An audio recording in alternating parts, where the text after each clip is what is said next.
Hi, everyone, and welcome back to the first section for the sixth module of the History of Christianity 2 course. In the previous module, we looked at the beginning of the English Reformation and then a theological controversy in the Netherlands. And now, in this section and the next, we'll look at how the church in England continued changing and reforming as a result of these earlier influences. This section looks at the continuing struggle for reformation in the English church and the various factions working to implement their preferred direction. And we'll talk about the English Civil War that resulted from these struggles and some of the long and short-term results for the English church.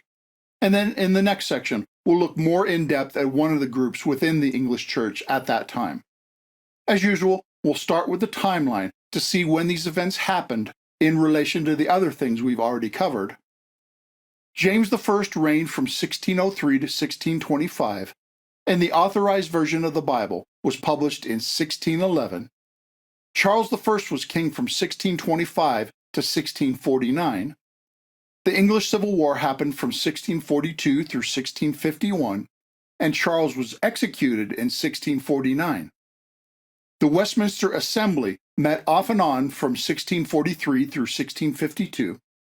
The Protectorate lasted from 1653 to 1658.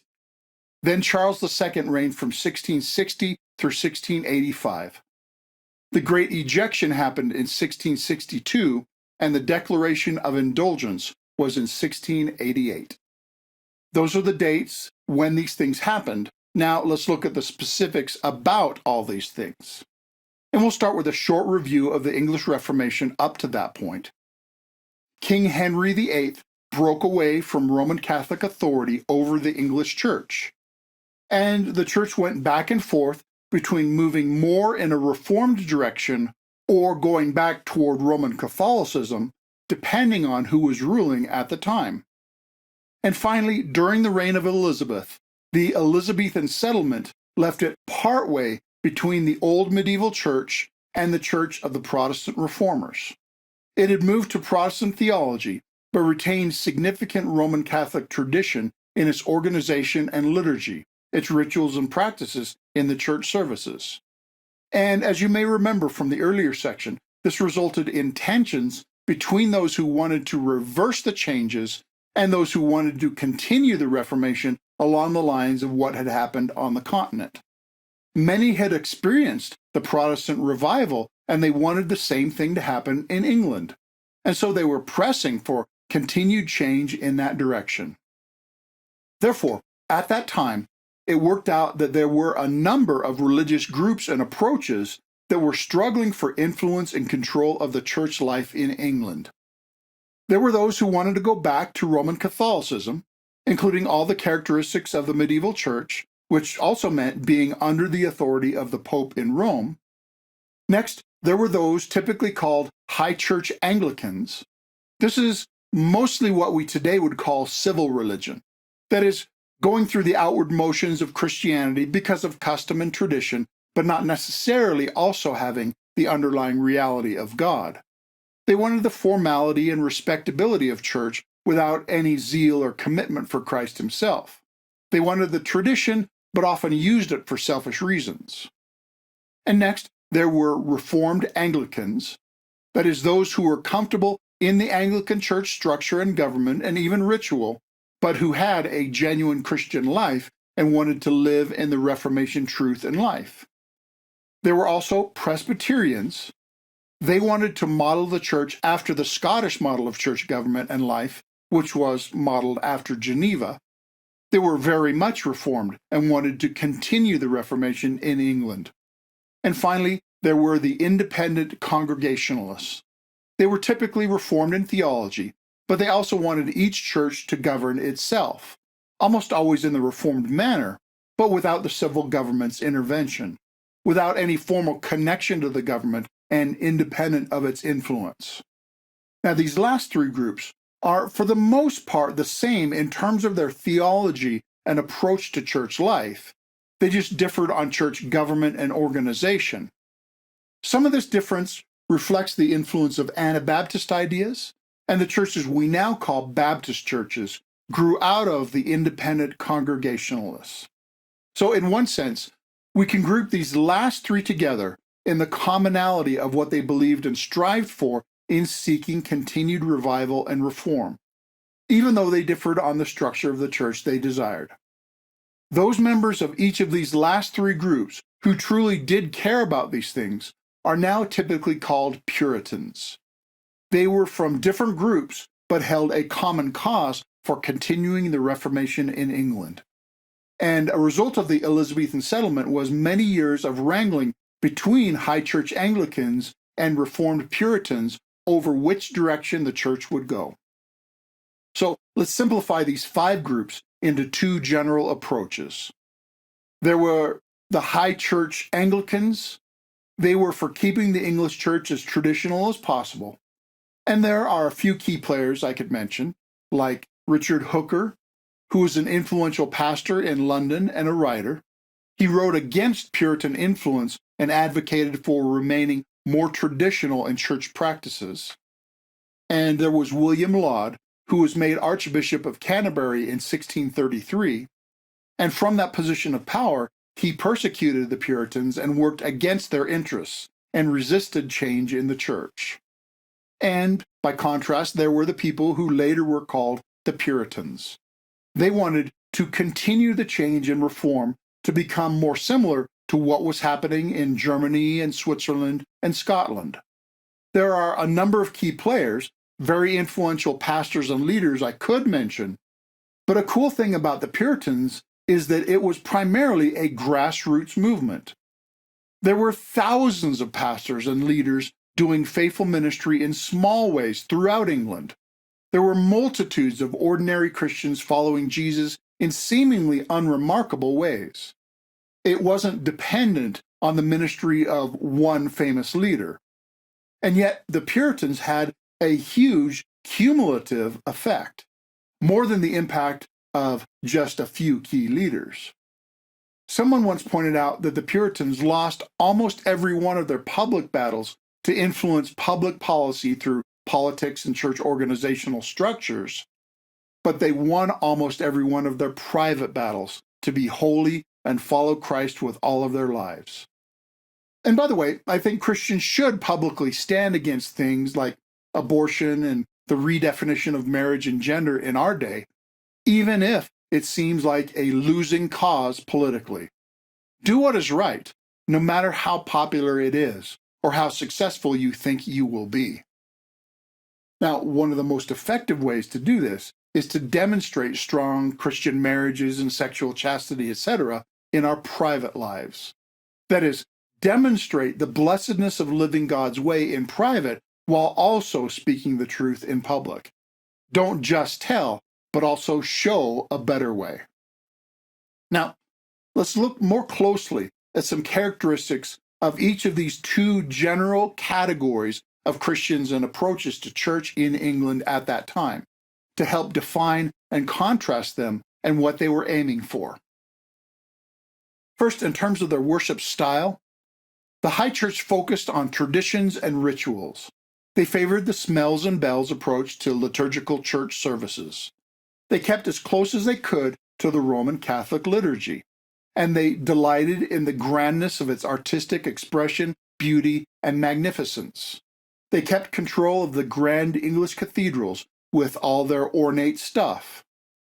And almost as a reaction to that, the Puritans had relatively simple worship. They cited the High Church ritual as Roman superstition, which got in the way of true worship. The name Puritan actually began as an insult against those who wanted to purify the worship from all unnecessary and distracting ritual. The Puritans wanted to follow the regulative principle. They wanted to go back to the Bible to define the proper format for gathered worship and to protect from distracting and perhaps idolatrous traditions. J.C. Ryle described this attitude and approach in this way.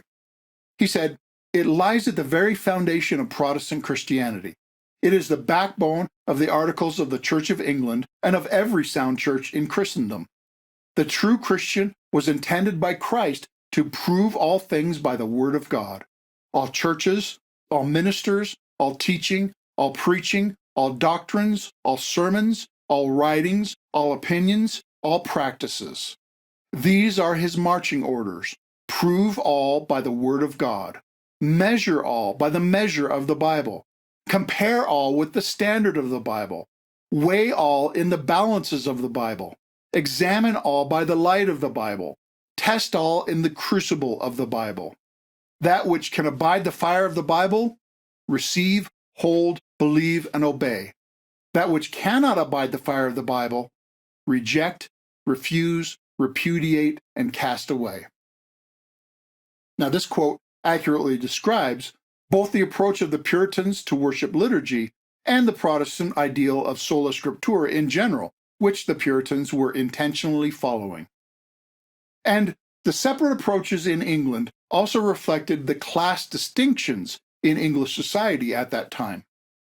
The high church typically consisted of the higher classes, that is, people with power and position and money. They wanted the Rolls-Royce of worship and church. They were used to fine and fancy things, and they were used to using their power and imposing their will. In contrast, the Puritans typically had no power or money, but they had the support and loyalty of the common people because they pastorally cared for the common people. They were not respecters of persons, and therefore the Puritans concentrated on the power of changed lives. And as a result, many lives were changed. The high church had power and therefore sought influence and change, or hindering change in this case, through laws and government authority. They passed laws to tell the church how to operate, and they often abused the system for personal gain. Some of the abuses that had been in the medieval church continued into high church Anglicanism. There was an abuse called pastoral absenteeism, for instance, where someone would get appointed for a church position, take the salary to oversee a parish or area, but then hire some cut-rate flunky to do the actual church work. And the Puritans fought against that abuse, because many of the people that were hired to pastor the parish were unqualified and ineffective. In addition, the high church often used the government and legal system against the Puritans. For instance, there was one act in 1593 that stated, "Anyone who does not attend an authorized Book of Common Prayer service, or who implements a different form of gathering, or who even speaks against this rule, is to be punished." It was a "you have to do it my way" kind of law used in order to restrict the Puritans. By contrast, the Puritans sought to change people through preaching the gospel and pastoral care. Like I said, the Puritan influence did not come through one law change or historical event, but through thousands of gospel sermons and pastoral counsel and discipline, through millions of prayers, devotions, acts of self-control, and Christian charity, actually discipling people to live as Christians in every part of their life. And in terms of the different church government structures, the high church preferred the episcopal form of church government, that is, a top-down hierarchy and control, like the medieval church, connected with the civil government. But the Puritans favored Presbyterian or congregational forms of church government, although many were happy to remain in the official Anglican Church, which had an episcopal form. Almost all the Puritans wanted to reform the existing church from within, like Luther wanted to. They did not want to cause schism or a separate church, and they only broke away from the official Anglican Church when absolutely necessary. In terms of their different approaches to theology, the high church either leaned back toward Roman Catholicism. Remember, when Henry broke from Rome, he wanted to keep the same theology, just with a different authority structure. Or the high church leaned to what we today would call theological liberalism, which is to be somewhat apathetic about theological issues. Or they were slightly Protestant, but leaning toward Arminianism. The Puritans were almost all strongly Reformed, of the Calvinist perspective. They thought of themselves simply as biblical Christians, and did not try to establish any sectarian distinctives beyond biblical doctrine and practice. But they did respond when they saw what they considered the heresy of Arminianism threatening what they considered biblical orthodoxy. and in terms of their differing approach to ministry. The high church concentrated on following the liturgy of the prayer book. Now remember, a lot of the prayer book is good, but they often went through the liturgical motions without thought or heart. Some high churches hired priests to recite the prayer book service who could barely read and who were not qualified to preach or pastor beyond that. Remember, the high church was consciously staying close to a Roman Catholic model. And as we saw in the medieval church, some people considered the liturgy almost as a magic formula. They thought as long as the service was said, Christian life would automatically materialize. By contrast, the Puritans started with the Bible and the gospel of Christ crucified and let that drive everything else. They put huge emphasis on pastors who were themselves saved, passionate, and growing Christians, and who were capable to preach, teach, and pastor, because that is what they were expected to do. And they expected all the people in the congregation to be growing in knowledge of Christ, in discipleship, and in Christian character, as their pastors would be leading them to do. Now, the way I've described this contrast might seem biased, and it very well might be, although I think it's accurate. Even if it is one-sided, I think the historical evidence favors one over the other. Like Jesus said, judge a tree by its fruit. And the Puritans were very fruitful, as we'll see in the next section. But the high church was fairly dead and ineffective at that time. Right, that was the religious context and conflict at that time.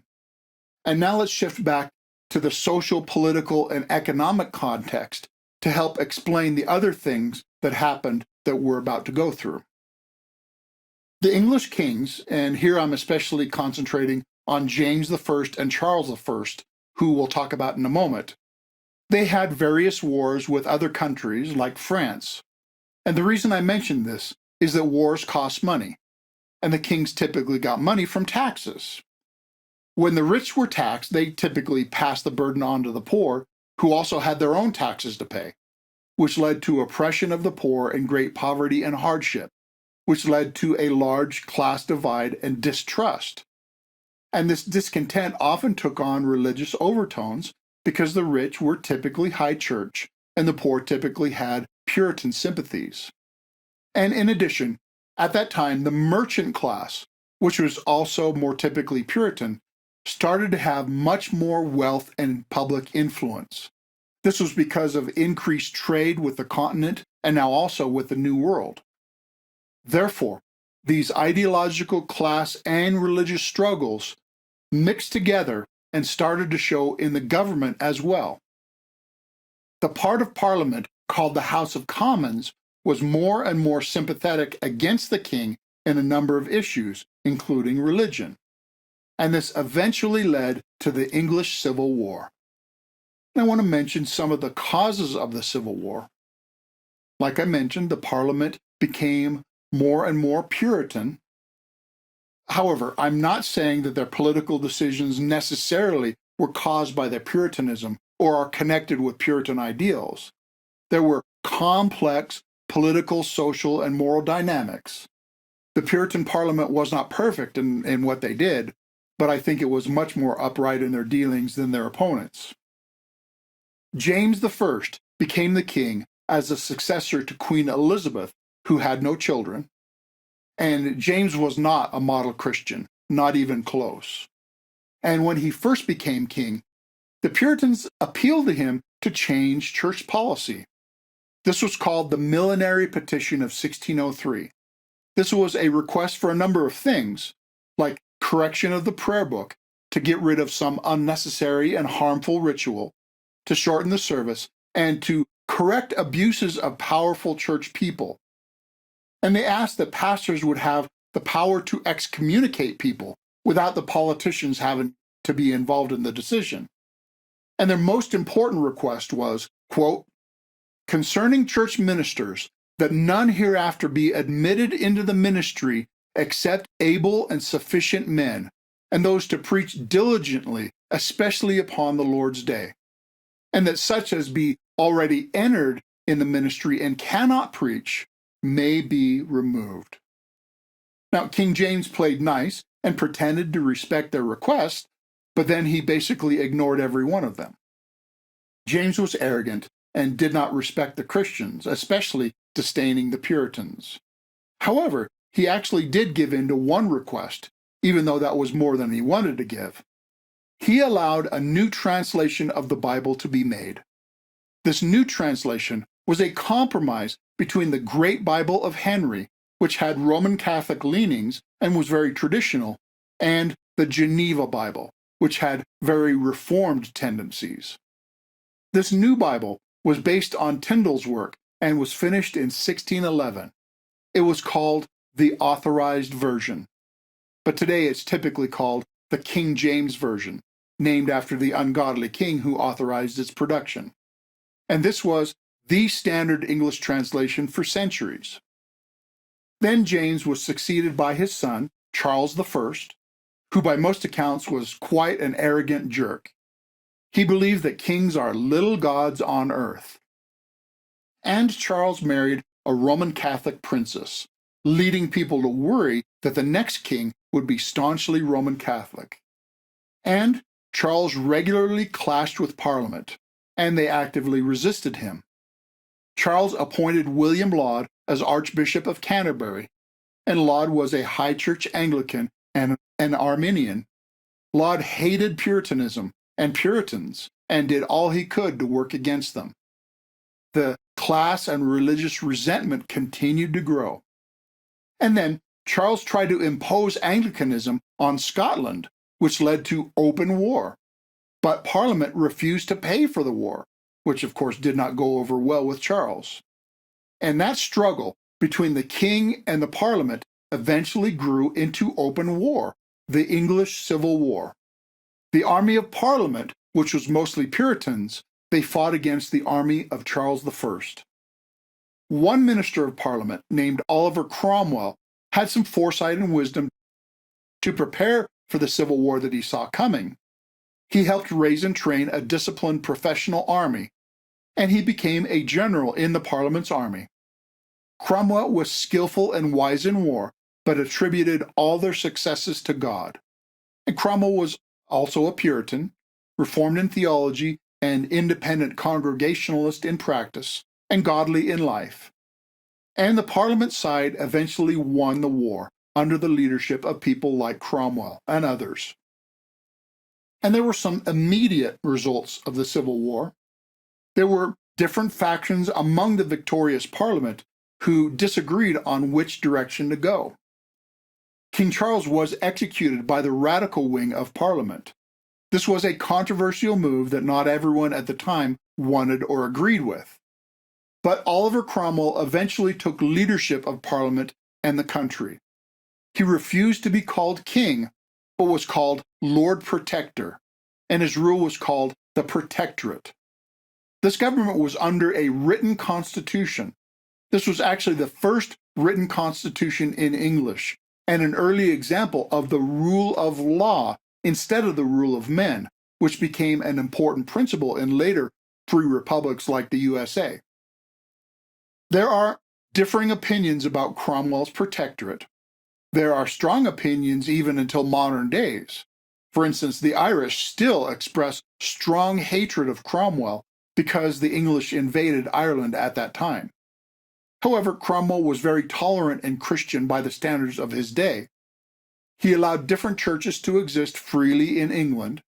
There was no state church form or practice forced on everyone. Cromwell only disallowed Roman Catholicism and obvious heresy. And Cromwell's rule brought about stability for his lifetime. And that brings us to an important event that happened during the period when the Puritans had a brief glimpse of power and influence, and that is the Westminster Assembly and the Westminster Confession. Parliament called an advisory committee of leading theologians and clergy to advise it on religious matters, and this met at Westminster Abbey, which is why it's called the Westminster Assembly. They had no official power other than to make recommendations to Parliament, and its primary purpose was to write a liturgy to replace the Book of Common Prayer, and to decide on church organization and practice. Now, there were a number of important documents that came out of the debates of the Westminster Assembly. First, the Book of Common Prayer was replaced by the Directory of Public Worship as the guideline for liturgy and church practice. And the 39 Articles were replaced by the Westminster Confession as the official theology. And they also added the Westminster Larger Catechism and the Shorter Catechism, which is an abbreviation and simplification of the Larger Catechism for children. These are both tools for training and discipling of Christians according to their abilities and season of life. All these documents together are seen as the definitive exposition of Puritan teaching. Now, they strongly favored the Presbyterian form of church government, but the rest was mostly agreed by all Independents and Baptists and Congregationalists. For instance, the later London Baptist Confession was patterned after the Westminster Confession, and only significantly differed from it in things like the mode of baptism and church government. Now, let me give you a few examples of what the Westminster Assembly wrote. A reaction against state-run churches is seen in the Westminster Confession section on Christian liberty. It says, "God alone is Lord of the conscience, and has left it free from the doctrines and commandments of men, which are in anything contrary to his word, or beside it in matters of faith and worship. So that to believe such doctrine or to obey such commands out of conscience is to betray true liberty of conscience, and the requiring of an implicit faith and an absolute and blind obedience is to destroy liberty of conscience and reason also." However, this same section goes on to speak against using liberty as an excuse for sin or rebellion against lawful authority, both of which it says should be punished by lawful authority. In other words, they thought the government should be obeyed up to the point that it forced religious belief and practices contrary to or going beyond the Word of God. And like I mentioned, the Westminster Catechisms were a tool for teaching people the faith. Like many catechisms before them, they are organized around a series of questions and answers to be memorized. Let me give you just a few examples. Question 1 of the Shorter Catechism asks, "What is the chief end of man?" And the answer is, man's chief end is to glorify God and to enjoy him forever. Question 7 of the Larger Catechism says, "What is God?" And the answer is, God is a spirit, in and of himself, infinite in being, glory, blessedness, and perfection, all-sufficient, eternal, unchangeable, incomprehensible, everywhere present, almighty, knowing all things, most wise, most holy, most just, most merciful and gracious, long-suffering and abundant in goodness and truth. Question 14 of the Shorter says, "What is sin?" and answers, "Sin is any lack of conformity unto or transgression of the law of God." Question 70 of the Larger Catechism asks, "What is justification?" And the response says, "Justification is an act of God's free grace unto sinners, in which he pardons all their sins, accepts and accounts their persons righteous in his sight, not for anything wrought in them or done by them, but only for the perfect obedience and full satisfaction of Christ, by God imputed to them and received by faith alone." On their primary functional authority, Westminster wrote, "The supreme judge by which all controversies of religion are to be determined, and all decrees of councils, opinions of ancient writers, doctrines of men, and private spirits are to be examined, and in whose sentence we are to rest, can be no other but the Holy Spirit speaking in the Scripture." And there are, of course, many other things that the Westminster documents say, and they're still very much worth reading, and I recommend them. And many Presbyterian churches today still have the Westminster Confession as their official confession of faith. And then Oliver Cromwell died, which brought about another round of, what are we going to do now? Cromwell's son was given his father's job, but could not handle it well. Therefore, many people who were critical of the Protectorate, as well as those still feeling nervous and guilty because the nation had executed King Charles I, they started to suggest that they restore his son, Charles II, to the throne of England. Now, the younger Charles promised religious toleration if he were crowned, but he lied. Charles was secretly a Roman Catholic, and immediately after gaining power, Charles started to rule tyrannically and persecute those he thought were responsible for his father's death, that is, the Puritans. An updated Act of Uniformity went into effect in 1662, and this is often called the Great Ejection, because over 2,000 Puritan pastors were kicked out of ministry because they would not conform to Charles' demands. Now, the pastors were given the option to stay in ministry, but only if they agreed to a strict conformity to the current prayer book and prescribed rules from the government. And many Puritan pastors struggled with that decision, partly because they did not know the precise rules until right before the deadline for deciding, and partly because they had families to feed and they would be marked as ineligible for most kinds of work if they rejected the bargain. But most Puritan pastors, as we know from their writings agonizing over this decision, they were fearful for their church people. They did not want to leave them without a faithful gospel ministry. They were anxious for and cared about the souls of the people they would be abandoning. However, the harsh conditions and demands of conformity proved to be more than they could accept. They were convinced that to go along to get along would be to compromise the gospel and to go against conscience. So they, for the most part, left their livings in official churches and illegally preached in private homes or in open air or in underground churches. They either worked for their living on the side or depended on parishioners to voluntarily support them. The Great Ejection made it much more difficult for the Puritans, but it did not slow them down a bit. They continued with the same purpose and zeal in whatever way they could. Many of them went to jail for preaching the gospel. And next was the 5 Mile Act of 1665. It was another law aimed at those who still would not submit to all the dictates of the English government in all things pertaining to religion. This law was against the nonconformists, as Puritans were also called, because they would not conform with the Act of Uniformity. This law said the nonconformists cannot come within 5 miles of a major city, except in traveling through it, and they can never come within 5 miles of any place where they had previously done ministry, and any who preach in unlawful assemblies will be punished.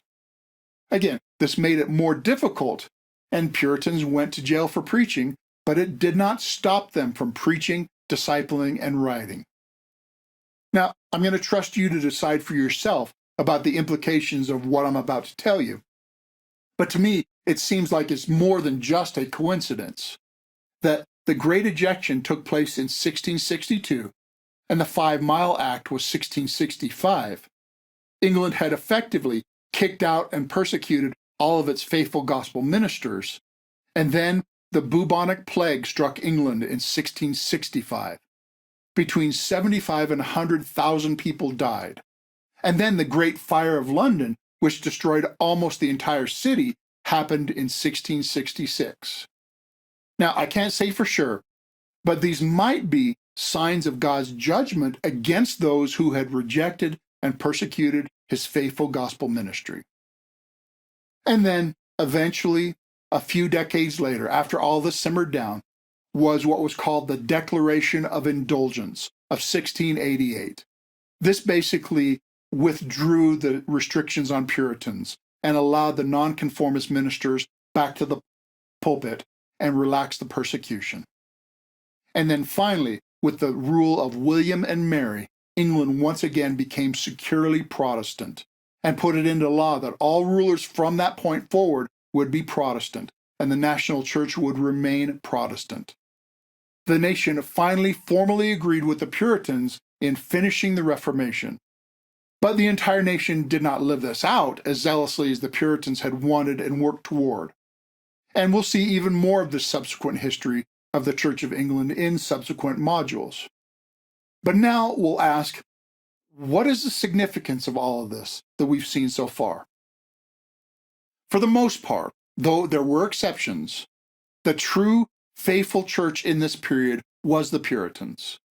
There was a distinction between the official state church hierarchy under the rule of the crown and the genuine Church of Christ under the faithful gospel ministry. The formal legal church organization supported by the government and the real genuine church that was pleasing to God. They were not the exact same thing in this period. And they sometimes worked against each other. The genuine church did influence political things for the good for a while, but there were also some inconsistencies and failures in the way that they did it. And the genuine church still did great good, even when it was without political influence. And the genuine church still did great good, even when it was persecuted by those who had political influence. The most important influence of the church at the time was its faithful ministry and Christian life. But that does not mean that their wider social influence or lack thereof was unimportant. The Puritans wholeheartedly served Christ when things were going their way, and they faithfully served Christ when things were going against them. They had their ups and downs, they had their successes and their setbacks, but they always were passionate about living for Christ and reforming his church to be as biblical and faithful and fruitful as they could.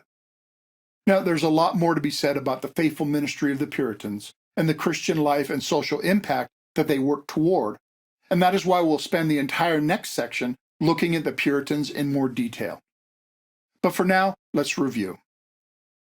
There were a few various groups in England with different approaches to church as a result of the Elizabethan settlement. The High Church typically resisted change, and the Puritans wanted to finish the reforms to bring the church back to the biblical ideal. Social, political, and religious divisions eventually led to civil war, with the king being executed and the Puritans exercising political influence for a while. A high point of this was the Westminster Assembly and its resulting documents. But the monarchy was restored and the Puritans were persecuted. The Great Ejection kicked Puritan influence out of the official churches, but Puritan influence continued through their faithful, sometimes illegal ministry. And that brings us to some discussion and application questions. First, of all the groups and approaches coming out of the Elizabethan settlement, which do you most agree with and why? What goals and responses to that situation do you think were most important to pursue? What would you have done if you were living at that time, and why? If you were living through the history we've just covered, what would have been your greatest concern or concerns? What would have been your greatest desires or goals for the larger society? How would you have tried to work toward those goals? How is that situation similar or different from your current life situation? What principles and insights can you learn from the continuing English Reformation and English Civil War that will help you to navigate your own time and context? And how do you expect to put these insights into practice? Second, based on what you've learned about the history of that period, and compared to all the other history you've learned, and judged by the standards of scriptural teaching, describe what was good in that historical era. What did the church get right and do right? What was pleasing to God and fruitful for his glory and his blessing on the English society? Describe what was good and why you think it was good. Describe the things that the people of that time did that resulted in that good result. What can you learn from their example? And describe the ways you can follow their example in your own life and ministry. And of course, we should think about the opposite question as well. Describe what was bad and what could have been done better. How did the church fail in that time period? What did they do wrong or inadequately? What was displeasing to God and brought harm to society? Describe what was bad and why you think it was bad. What can we learn from their mistakes or inadequacies? And how can you avoid making the same kinds of mistakes in your situation? And finally is the general question. What else did you learn that you think is important and noteworthy? And how do you intend to put this insight into practice in your own life and situation? Now, because we'll continue to explore the Puritans and their contribution in the next section, I will hold off on the guiding principles until after we've covered that material. That means this is all for this section. And as usual, there is more that we could have covered, but I hope this has given you an overview understanding and much to think about. And I pray that God uses these insights to lead and direct you toward your opportunity to act wisely and fruitfully in your own situation. As I mentioned, in the next section, we'll focus more narrowly on the Puritans, and we'll concentrate not on their political successes and failures, but we'll focus on their ministry, theology, and approach to Christian life, which is at the heart of the long-term impact of the Puritans. And I'm looking forward to it. Thanks for watching.